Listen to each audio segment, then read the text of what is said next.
What's going on, everyone? My name's Eric, and today we're going to be looking at this beautiful Dean ML79 series in the Trans Brasilia Burst finish. And if you are a Pantera fan like myself, you might be saying, well, this kind of looks like Dimebag's guitar, and especially the one that he played in the Walk music video, which is, yeah, it's kind of similar because that was an actual 1979 Dean ML, and this is a tribute to the series, or the year of that guitar, anyways, 1979, given the 79 series name. You might say this might be a platform to mod to then look like Dime's guitar, and yeah, you'd be right.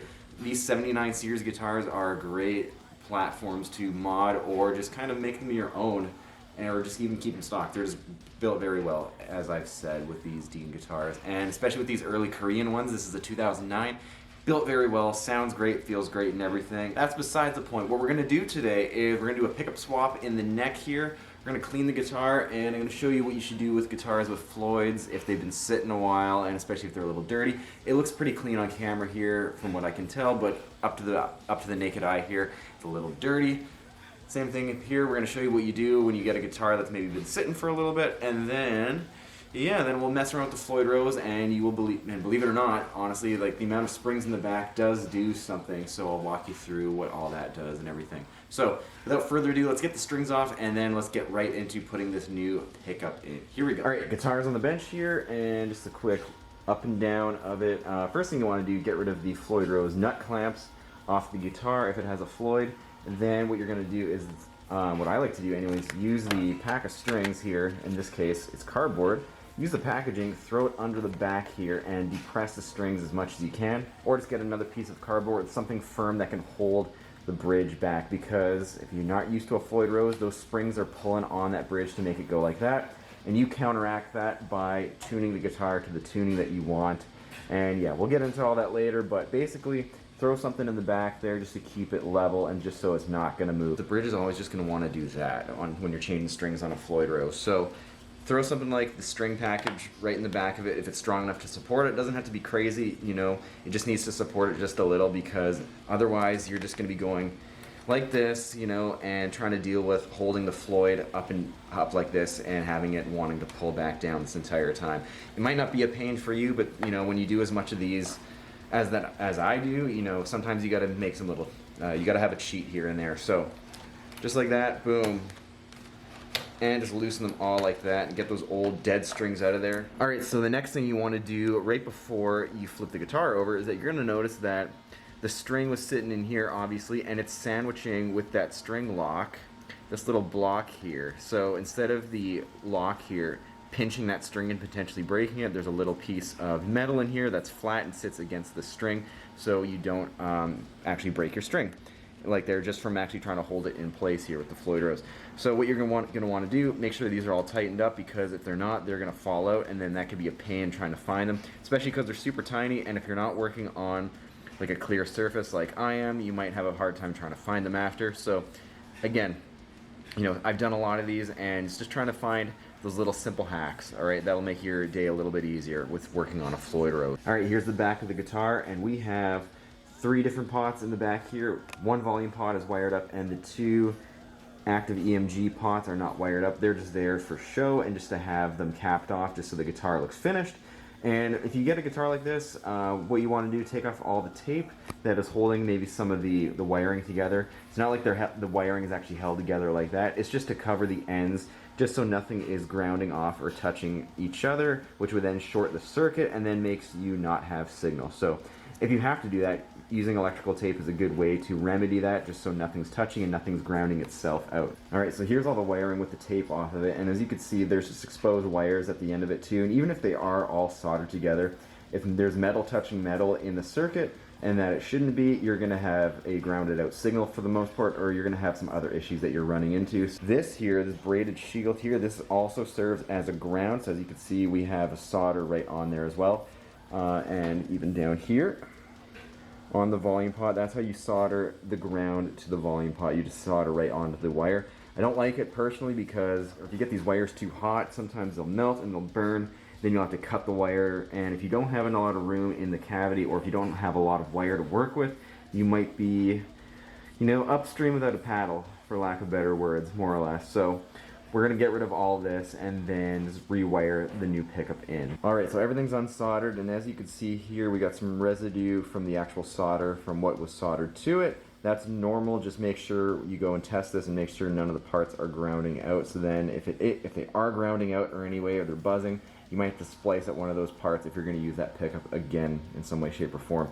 But as I said earlier, this is the ground part that's on the outside of this 2 conductor wire, and this part here that's all covered in solder, that is the hot wire there. That's going to be going right to where it has to go on the volume pot to give your neck pickup some sound. And then we got the bridge pickup set of wires over here. We got a 4 conductor setup here, which just means that you have more wires for more different options, whether it's split coil or different phasing options that you want to wire up. So yeah, we're going to get this neck pickup out, and when we're going to throw the new neck pickup in, maybe we're going to throw some new pots in. Well, we might have to. It's hard to say. There's a bit of an issue with the neck pickup, which you'll see in just a second. As you can see, we have the neck pickup wires down here just poking through ever so slightly. Not a lot of lead to work with, which might give a few people some problems depending on the situation that you're working with. But fortunately, there's enough wire here that we can just tap onto a volume pot that's going to go right there so conveniently. And then we're just going to tap off of the hot wire, which is the red wire here, for DiMarzio's. And we're going to go to the pickup wire here, and we're going to call it a day. Then we have the ground shielded with the green wire, and yeah, that's our ground, and we're going to be good to go real soon here. All right, and since we're going to throw a new volume pot in, just for good measure, this is what we want to do here. So if we're looking at it head on, you're going to look at the right tab here. I mean, it might look left in the camera, but you're going to look at the right one, bend it back, and then you got to make a ground with it. So I just cut up a little bit of wire here. Might be hard to see, might be hard to focus on. Then you're just going to slide it through there. Make sure both ends are touching. We want to have the metal on metal contact, and the piece of that wire is just going to act as a bridge for that. Solder that up, and then you have a volume pot that's already grounded and good to go for whatever you want to use it for. All right, and we are back here, and the guitar's all wired up here. I just went and tested it through my interface there, and you know, everything checks out. So the one thing you want to do if you're checking your pickups is to make sure you're in the right spot or everything like that for wiring. Just go ahead and tap on it with anything metal, tap on the magnets with anything metal, and just toggle between the pickup selectors. I was using an Allen wrench here, and that just lets you know that you're getting some sort of signal and nothing's grounding out. I had one faulty ground, which honestly threw me for an entire loop. Even though like it was all wired together, there was a little bit, like maybe that much of a space between the metal where the ground should be, and obviously nothing, the volume pot wasn't turning off the entire way. So make sure everything is soldered down super good. Otherwise you're going to run into issues like that, even grounding. Even if you got some wire like this in your guitar, this is hard to tell on camera, but it's pretty thick wire for what it is. I can't tell you off the top of my head. Maybe it's around like 12 gauge wire, or maybe like 10 or 8. It's hard to say. It's, you know, it's thick for wire, for a guitar anyways. There's a reason why guitars use very thin wire. I mean, each to their own. Thin wire is very easy to work with. It's also easy to mess up because it's so thin, but it also doesn't take a lot of heat and a lot of solder just to get down on the contact. Whereas this kind of wire, it can handle a lot of heat, which is great for some applications, like maybe wiring up a speaker cabinet, which needs to handle a lot of heat and a lot of resistance, so you need a thicker wire for that, or using it inside of an amplifier might be a good option. But for a guitar, they're going to need way more heat just to get these to get the wires down and grounded and everything, if you're not drilling into the body and grounding like that. So yeah, alright, if you can see here, this piece of wire, it was soldered many times here, and yeah, you know, so I mean, try and get some thin wire. I know Amazon and any other kind of hardware store should have a lot of thin wire, so yeah, just do that. But otherwise, we're gonna get to the back of the bridge right now, and looks like this. On the Floyd, we got 4 springs here, so the more springs that you have, the more tension you're going to have, and the more resistance you're going to have on the bar for when you're depressing it or when you're raising it. So I'm going to take out one of these springs and put it right in the middle here, and it's going to give it like a medium feel, maybe a little bit easier to use the bar and everything like that. So I don't know. Depends what kind of strings you're running, depends what kind of feel you want, each to their own. The more springs you add, the more tension you have, especially with normal tension springs. Obviously you can run less springs, but heavier tension springs, you know, the world's your oyster at that point, so you can kind of do a lot of different things. So I'm going to do that, and then I'm going to flip it around, and then we'll get to cleaning the bridge and then restringing this thing, and we're going to see what this thing sounds like. Let's do this.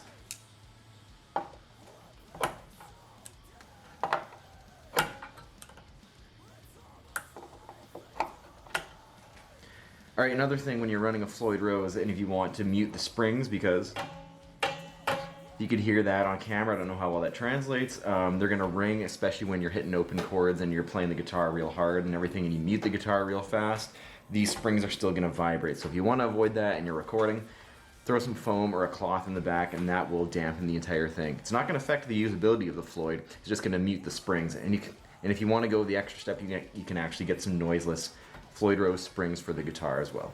Next up with cleaning the guitar, as you can see, hardware's a little dirty. Got some dirt and grime all in there, if you can see that. One thing you want to do when you have really gross, dirty hardware, take an old toothbrush or go buy a new one and use it directly just for the hardware, okay? And you're just gonna go and brush it in, just as if you were brushing your teeth. And it's gonna get into all those hard to reach nooks and crannies.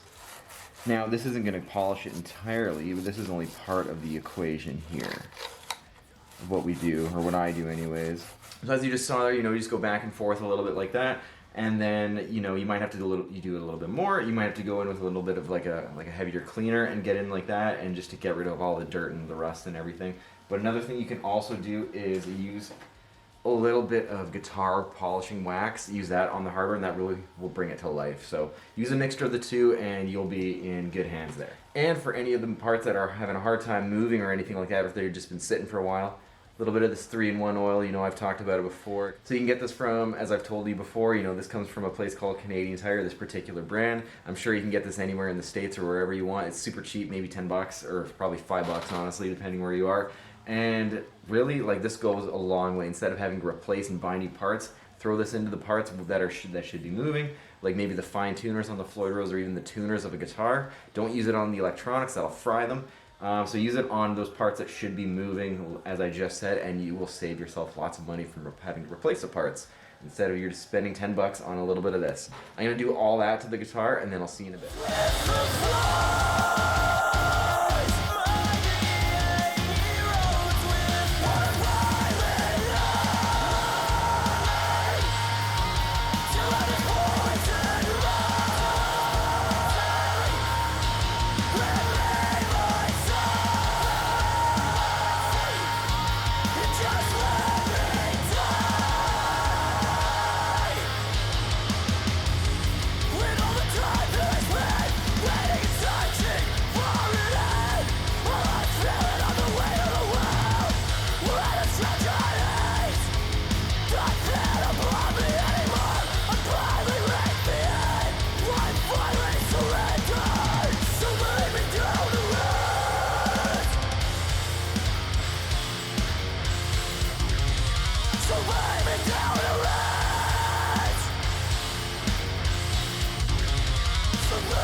Alrighty, we are back, and the Trans Brasilia Burst ML is all done now. And look at that, this looks really great, feels great. As I said earlier, these early 2000s, like the 07 to 2010 Deans that are made in Korea, so good. Just great guitars. If you can get one and you're a Dimebag fan, definitely snag these because they're wicked. Dimebag in the bridge, Aaron Norton in the neck, a little bit different than what Daryl was running in his days in Pantera, but this pretty well checks out, and it's a pretty good combo in my opinion. We got the Dimebag traction knobs, as you guys saw there.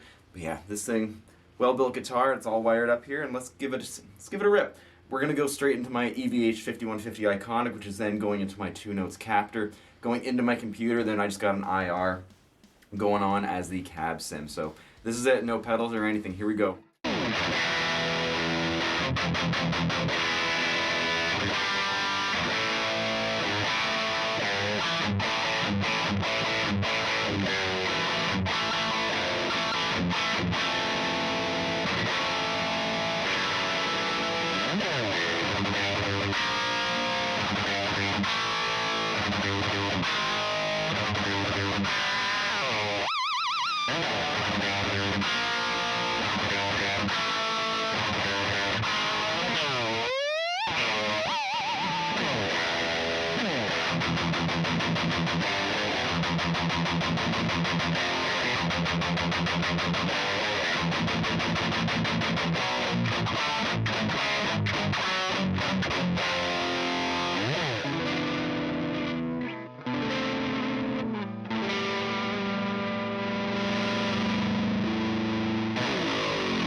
Alright, so that pretty well wraps up today's video, just going over this Dean 79 series ML and wiring a new pickup in and getting the Floyd Rose back to working order and just kind of bringing this guitar back to life since it's been sitting just for a little bit here. And if you learned something new in this video, feel free to leave a comment below and tell me what you've learned today, because I like sharing things with you guys, especially of how to maintain your guitar and especially how to get it back to playing order. I like these kinds of things. And if you like this kind of video, let me know in the comment below if you want to see more of it on the guitars that I work on, because I generally like sharing those things with you guys, especially because I kind of get some cool things like this or other guitars that are sitting in my living room that are waiting to get fixed as well. So I like sharing those with you guys as well, because every guitar has a story of some sort or another.